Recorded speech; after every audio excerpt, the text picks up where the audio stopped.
વ્યાજખોરના ત્રાસથી યુવકનો આપઘાતનો કિસ્સો સામે આવ્યો છે. મિત્રએ વ્યાજના રૂપિયાની પઠાણી ઉઘરાણી કરતા યુવકે મોતને વાલું કર્યું હતું, જેમાં સુસાઇડ નોટમાં વિશાલ ભાલાણાને જવાબદાર ઠેરવ્યો હતો. સુરતના પુણા વિસ્તારમાં એક યુવકે વ્યાજે રૂપિયાની પઠાણી ઉઘરાણીથી કંટાળી સુસાઇડ નોટ લખી ઝેરી દવા પી આપઘાત કરી લીધો હતો. આ બનાવને પગલે પોલીસ દોડતી થઈ હતી. પોલીસે વિશાલ ભાલાણા નામના શખ્સને ઝડપી કાયદેસરની કાર્યવાહી હાથ ધરી છે. વ્યાજખોરોના આતંકને નાથવા માટે પોલીસ ગમે તેટલી કડક કાર્યવાહી કરે, પણ આ વ્યાજખોરો સુધરવાનું નામ નથી લઈ રહ્યા. વ્યાજખોરોના કારણે વધુ એક પરિવારનો દીપક બુઝાઈ ગયો છે. સુરત શહેરના પુણા પોલીસની હદમાં રહેતા ઋષિત નામના યુવકે તેના જ મિત્ર વિશાલ ભાલાણા પાસેથી 1 લાખ રૂપિયા વ્યાજે લીધા હતા.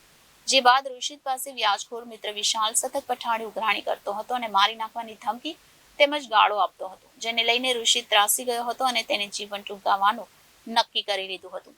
ઋષિતે સુસાઇડ કરતા પહેલા માતા પિતા, બહેન અને બનેવીને સંબોધી સુસાઇડ નોટ લખી હતી, જેમાં વિશાલ ભાલાણા દ્વારા જે ત્રાસ ગુજારવામાં આવ્યો હતો તેનો તેણે સ્પષ્ટ ઉલ્લેખ કર્યો હતો.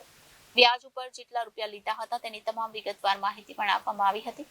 વિશાલ ફોન ઉપર અભદ્ર ભાષાનો ઉપયોગ કરતો હતો. 1 વર્ષથી તેનું જીવવું મુશ્કેલ કરી નાખ્યું હતું તેવું સ્પષ્ટ સુસાઇડ નોટમાં ઉલ્લેખ કર્યો હતો.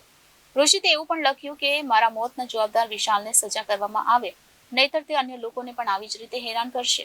ઋષિતે તે સુસાઇડ નોટમાં માતા પિતાની માફી માંગી વૃદ્ધાવસ્થામાં સહારો ન બની શક્યો હોવાનું દુઃખ પણ વ્યક્ત કર્યું હતું. ડીસીપી ભગીરથ ગઢવીએ જણાવ્યું હતું કે વ્યાજખોર મિત્રના ત્રાસથી કંટાળી ગયેલા યુવકે સુસાઇડ નોટ લખી પોતાની જ ઓફિસમાં ઝેરી દવા ગટગટાવી લીધી હતી અને જીવનનો અંત આણ્યો હતો. સમગ્ર ઘટનાની જાણ પુણા પોલીસને કરવામાં આવતા આરોપી વિશાલ ભાલાણા વિરુદ્ધ દુષ્પ્રેરણાનો ગુનો દાખલ કરી આરોપીને ઝડપી જેલના સળિયા વણતો કરી દીધો હતો. ત્યારે જુવાન જોત દીકરાએ વ્યાજખોર મિત્રના ત્રાસથી આ પ્રકારનું પગલું ભરતા પરિવાર શોકમાં ડૂબી ગયું હતું.